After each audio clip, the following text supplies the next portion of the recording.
Hey, it's Anna. Welcome back. If it's your first time here, welcome to my channel, Vintage Jewelry Galore.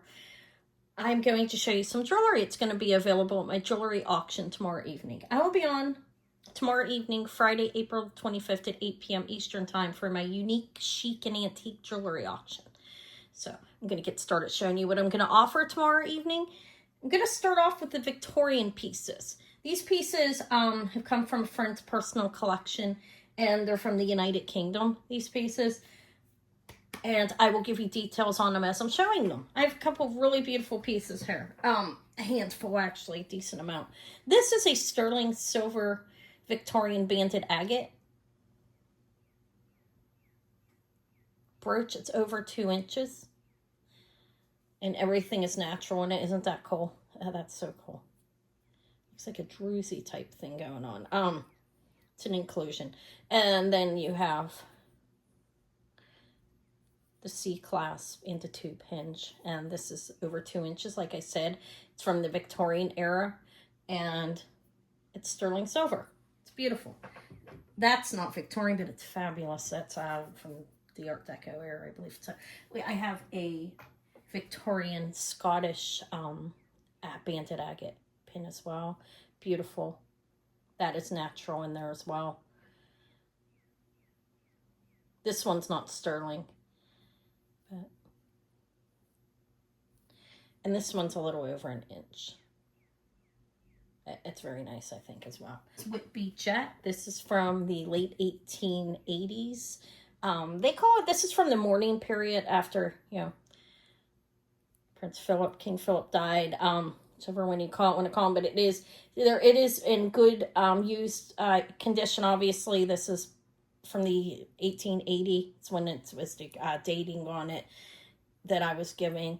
You have the tube hinge, you have the C-clasp. You do have a little damage there, and on the front there's a tiny one there, but it's very nice. This is 2 inches as well. They call it the mourning period of the Victorian era, and also the grand period. I was looking up, like they had different time periods, and this one would be from the mourning period or the grand period. This is the late 1880s. I now know what jet looks like. Back there, the cross is vulcanite, and that is an alternative to the Whitby Jet, which was quite expensive during the time period. And it's pretty cool. It's on a cord. It can be changed out. It get hot. I'm just going to pull it up that far. It almost smells like rubber, like a burning rubber type thing. But that is a vulcanite cross from the Victorian mourning time period. So I also have a very beautiful, this is a Scottish thistle brooch. This one's silver tone. And that's a amethyst glass piece. But this is Scottish. This is from the Victorian time period as well. Do you see the back? It's upside down now, I think. But there we go. We have that one. This is really, really beautiful. Unidentified stone in the center. But look how beautiful. Sterling silver, Victorian period as well. You have the seed pearls going around. Don't know what that stone is in the center. Almost looks like an opal or a tiger eye, a mix. It's definitely stone. That's been confirmed. This is sterling silver. Here's the back. It's deliberately arched up like that to, I believe the pin is deliberately bent like that all the way around. Okay, it's just, this is a handmade piece. This is beautiful. Those are pearls. Don't know the stone in the center. Okay, like I said, this is going to be a quick overview of everything, but I will get more into details on the day, and I will bring Tommy out to show you more details even. This is beautiful. This is a Victorian era sterling silver Virgo Camille pin. I think that's how you pronounce it, C-A-M-I-L-E. That's nice. There's that. That is the antique pieces that I have here. I also have some Art Deco time period pieces. These are ranging somewhere roughly 1910 to 1930s, okay? And I believe this one falls in that time period. Look how beautiful that is. This is iris glass. This is amazing, actually. Isn't that beautiful? It's rough in the back. This is older. This, I believe, this is like 1930s sometime period. It does have a C clasp. That's the back. It's a beautiful iris glass pin. That's really beautiful. I like that one. And that's about close to 2 inches. I didn't measure it. I will.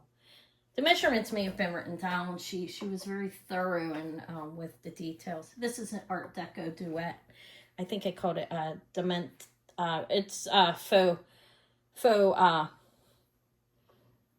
These are rhinestones. This is a duet pin.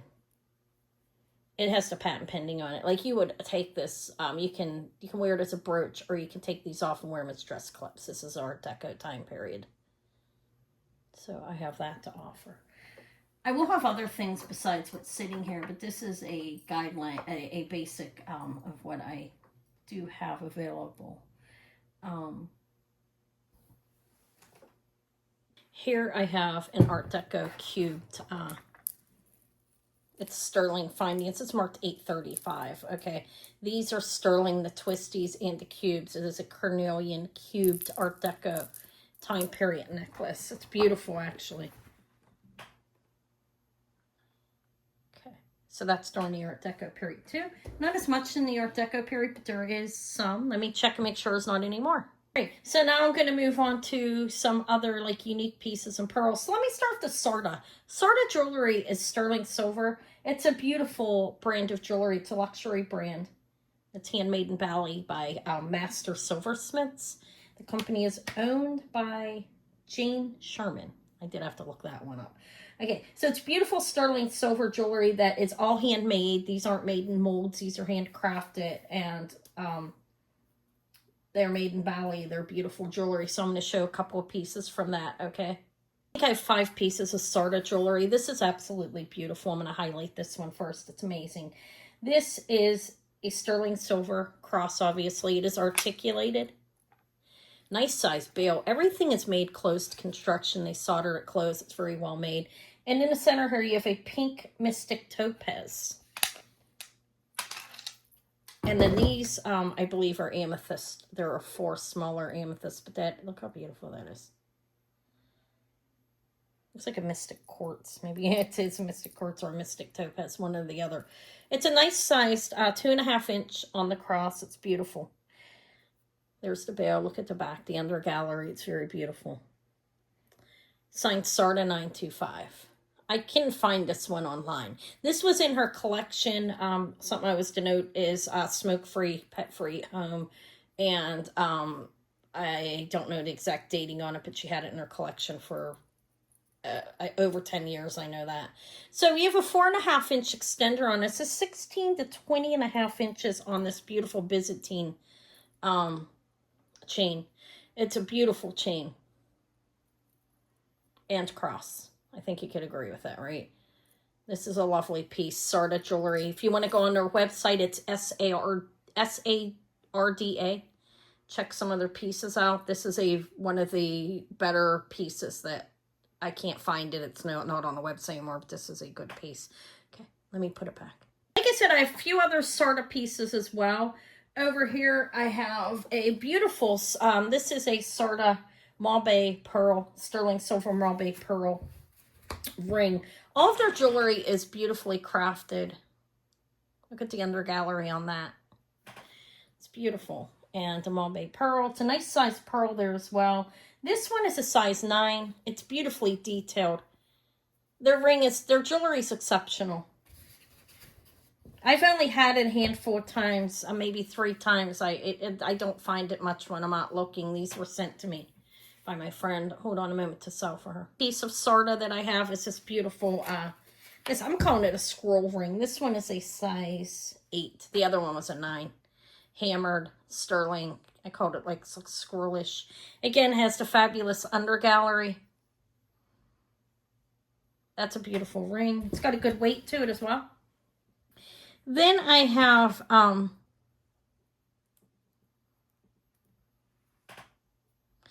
These are basket weave omega back Paris earrings that are also Sarda. They're pretty beautiful. There's two of them. The other one's back there. Let me show it close.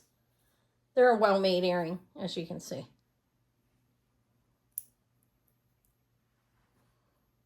And they're signed. There are other pieces to mention here as well. Let me start off with this one. This is actually heavily clad in 22 karat gold, and those are beautiful rubies right there on each side of this. Sorry. Yeah, I'm trying to glow it to show you. Okay. This is a beautiful bracelet. It's heavily clad in 22 karat gold. And it has 2 rubies. This is a very nice piece. I thought it was beautiful. That's why I picked it up. Beautiful. I wish it was real gold, but it's not. I have that. I have the snake earrings. These are amazing. These are sterling silver, clear quartz, and amethyst snake earrings. As you can see, these are Paris earrings. Those are lovely. I'm going to bring them. They're about 2 inches. They're amazing. They have some grapes there. I thought they were amazing. This is a Charles and Colvard moissanite ring. That's Charles, like the name spelled, and Colvard is Colvard. Sterling silver moissanite ring. They were the first company to introduce lab-created moissanites. This is a beautiful, exceptionally beautiful ring. Signed C&C. There's the undergallery. Mark 925 CNC, and these are moissanites. And this is a size, it's a size 8. Size 8, beautiful moissanite ring. It's very lovely. Charles and Colvard. That's beautiful. This here is turquoise. Okay, now this is sterling silver, and it's untreated turquoise. It looks like Bisbee with a brown, I'm not sure of the type of turquoise. Has not been determined. I did send it to an expert, and he said possibly Bisbee. Not going to mention her name because I didn't pay them, and I don't have any right to do that. But 5 3/4 inches. And I don't know, but look at that. 5 3/4 is the size. It's not inches. Excuse me for that. But it is untreated turquoise. I think it's amazing. And it kind of reminds me of Bisbee, you know, because of the all the darkness on it, but it looks more brown than black. But there are color variations on turquoise, as we know that, including the host stone. So I have that to offer. It's unique, definitely unique. I have this Ant Hill garnet ring that's amazing too. I think, like, it is a size 9, and this is Ant Hill garnet. I did a little reading on it. And the ant hill garnet is actually, the garnet is pushed up to the surface by ants when they're building their tunnels to make their homes, you know, like their ant hills. And it's in Arizona, predominantly, I believe mainly only in Arizona. Originally collected by the Native American Navajo tribes. But this one is ant hill garnet and clear topaz. And it's a size 9. It's a cool story behind it. There's the back. It's sterling size 9 ring. May have seen these. These are coming back. These are fantastic. These are sterling silver and an amazing dichroic glass. Just amazing. And they're long. These are over 3 inches. I think they're fabulous earrings, so I'm going to offer them. I also have some, as you can see, the bracelets over there. Those are tattoo bracelets. These aren't at Hardy, but these are pretty cool. With the crystals inlaid and pretty neat peace sign. They're nice. They're going to be offered. So I do have the tattoo bracelets as well. And this is glass, and there is a wish in there. I thought that was super cute. I'm gonna offer that because I think it's a little different. 3 pairs of pearls over here. Beautiful. These are huge. I didn't measure them, but I have the purple peacock pearls, the white pearls, and silvery gray pearls. These are all freshwater cultured. These are at least 10 millimeters. So those are all sterling silver findings. Those are beautiful. I also have that beautiful necklace layer. Let me grab it. Amazing. This is sterling silver, 3 strands of freshwater cultured pearls with a front toggle clasp, and you have these beautiful Keshi pearls and faceted clear crystal quartz, which is rock crystal. It's the same thing. But the tassel's amazing. It's an amazing necklace. However you want to wear it. You can wear that in the front to back. You can wear it down at the bottom. Looks better up on the side. Dangling like it's a beautiful necklace. That's going to come. I have some flower powers back there. I'm not going to pull them forward. I have a little story about these lampwork bead necklaces. Kind of interesting. These beads are from the 1980s. The individual I'm selling for had a friend who had done some bead work on the side. And so this is a beautiful little lampwork bead necklace. I don't know if the findings are sterling or not. I'll test them, but it's pretty cute, I think. Over there, some designer perfume bottles. Look at the high heel. Hold on. Cool. Pulled them a little closer. These are some designer perfumes. You have Kate Spade, Narelle. These will be for sale separately. Look at that. That's pretty much all the way full. So I have some those. I have some really cool cufflinks here that are Sun's you know, kind of, it's inlaid enameling. There's enameling, and these are cufflinks. I have those to offer. It's sterling silver. This is vintage, possibly Deco, not sure on it. I don't know if the eye's ruby or not. I couldn't test it. We'll call it ruby glass in Marcus sites. It's beautiful though, but it is signed sterling back there, and there's a marking I can't read. It's definitely vintage. Not sure the exact dating on it. I have a couple of unique things. These earrings here are actually, I don't know who the Tasco maker is on these. I will try to figure that out before I offer them, but they're screwbacks, and they're a unique Eagle 2 or 3. I will confirm that, but they're during the Eagle time period, so prior to the 1980s. And this ring is really cool. It's a small one, but it's a very, very cool ring. It's a Tasco as well. I want to forget to highlight these real quick.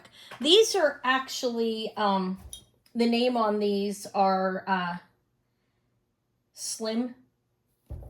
Oh my God, what's wrong with me? Mark Slim? Yeah, it's Mark Slim. I'm sorry. He's a Native American Navajo artist. And these are copper and sterling. Pierced wire earrings, and these were actually, he's been in business for about 30 years, and these were made over 10 years ago. The individual I'm selling them for contacted him. Both are hallmarked and with M Slim on them, and I think it's Mike or Mark, but it could be Mike, but I will confirm that before I sell them. I'm sorry about that. I thought I wrote it down. I have everything written down here, trying to keep everything as organized as possible. M Slim, I think it's Mark. Could be Mike, like I said. So those are cool. And we know who made them, which is great. What else do I have? Back there is a chromed upside necklace. There's a cabochon, and also some faceted beads on that necklace back there beside that beautiful cross. And I think that's about it. I mean, I have those bird earrings right here. Look at these. Oh, and I have seahorses. Let me show those. These are brass. These are pretty cool. Look at the faces on them. These are brass birds. Pierced earrings. These are really cool. These are lucite with seahorses. These are real seahorses, which are now endangered. They can't use them to make jewelry any longer. But they're kind of cool. These are definitely unique. They are screwbacks, and 2 seahorses inlaid in some lucite. That's what they are set in. And that covers just about everything. I will have other jewelry on the sideline to offer as well, but I'm going to highlight what is here. I think I have a lot of good pieces. Like I said, it is the unique, chic, and antique jewelry auction. I hope you can join me tomorrow at 8 p.m. Eastern time. It's the time that I'll be on. Okay, guys, I'll talk to you later. Hopefully you enjoy my video. Give me a thumbs up. Leave me a comment if you would, please. And also, if you're not subscribed to my channel, I'd appreciate if you do so. Okay, thank you so much. Bye.